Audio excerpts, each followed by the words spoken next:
So what if an entire economy could literally quadruple in size in just 17 years? I know, it sounds kind of crazy, right? But that is the massive prediction we are diving into today from Motilal Oswal's latest wealth creation study. And the whole idea behind it is actually pretty simple, but it's super powerful. A compounding economy creates compounding stocks. All right, let's just cut right to the chase. The headline number that is everyone talking is a massive $16 trillion. Now, to give you a sense of just how huge that is, that's 4 times the size of India's economy right now. Okay, so that's a gigantic leap from where we are today. And it brings up the obvious question, how on earth is that even possible? Well, let's break down the roadmap for this incredible forecast. So here's our game plan. We're going to start by unpacking that huge $16 trillion number. Then, we'll take a step back and see how history actually backs this idea up. We'll also look at which companies are already killing it, explore what's going to fuel the coming boom, pinpoint the key sectors to watch, and then we'll wrap it all up with a framework for finding the next big gems. All right, let's get right into the main event. The central thesis here is this massive $16 trillion future for India's economy. So you might think this is just a wild guess, right? But the logic here is actually rooted in what's already happened. As this quote from the study points out, India's GDP already did this once. It quadrupled to $4 trillion over the last 17 years. So the big argument is, hey, it can happen again. It's not just wishful thinking. It's a forecast based on a proven track record, but this time, it's supercharged by a whole new set of economic drivers. Okay, let's see how this whole idea builds. To really get why this prediction isn't just pulled out of thin air, we need to look at the recent past, because that's what lays the foundation for this entire forecast.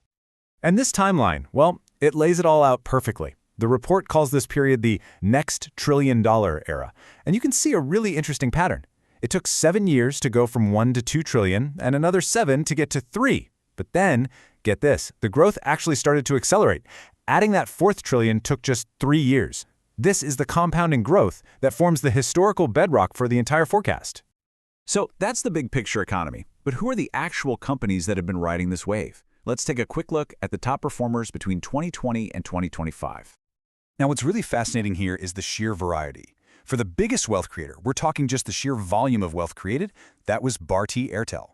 For the fastest wealth creator, the one with the quickest growth, it was actually BSE, the stock exchange itself. And then for most consistent, the company that just kept outperforming the market year after year, that was Hindustan Aeronautics. It just goes to show you that wealth is being created across some very different corners of the market. Okay, with that history in mind, let's look forward to what the report calls the multi-trillion-dollar, or MTD, era. Let's try and understand what could possibly fuel this next massive wave of growth. So, a key engine for this whole thing is a concept from behavioral economics called the wealth effect. And it's actually a pretty simple idea.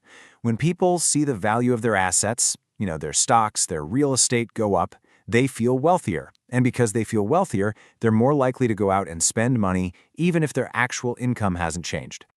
And here's where it gets really powerful. This wealth effect creates this amazing self-feeding loop. You see it here. Asset values go up, so people spend more. That increased spending leads to higher profits for companies. And guess what? Higher profits can push asset values up even further. The report's big bet is that this powerful cycle is just getting started in India. And this slide, wow, it really puts the sheer scale of this shift into perspective. Just look at the cumulative savings.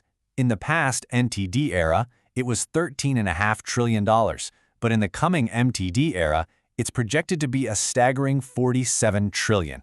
That jump alone tells you we're talking about a truly transformative economic change. So the big question is, if this massive economic expansion really happens, where's all that growth going to come from? Which sectors are in the best position to catch this powerful wave? The really crucial insight here is that when people start making more money, they don't just spend more, they spend differently. The report flags several sectors that are right at a tipping point. First, financials, because more people are going to be saving and investing. Then you get the fun stuff, consumer discretionary spending. We're talking about everything from upgrading your car and buying new appliances to opting for private healthcare, all the things that really signal a rising standard of living. And the report doesn't just talk theory, it actually puts together a kind of model portfolio. And what's really striking is how heavily it's weighted. Financials and capital markets, together they make up a massive 40%. And the logic is pretty clear. They are like the circulatory system of the economy. They're set to benefit from every loan, every investment, every transaction in this coming boom. Okay, but knowing the right sectors is one thing. How do you find the actual gems within them? Well, the study also gives us a framework for digging deeper to identify those companies that could be long-term compounders. They call it the QGLP philosophy. This QGLP framework is a really simple but powerful filter. Think of it like a four-step checklist. First, you start with quality. Is this a good business with honest, smart people running it? Then you look for growth. Can it grow its earnings? And can it do it consistently? Next up is longevity. Can that quality and growth last for years, not just a few quarters? And finally, you look at the price. After all that, can you actually buy it at a sensible price that gives you a bit of a safety net?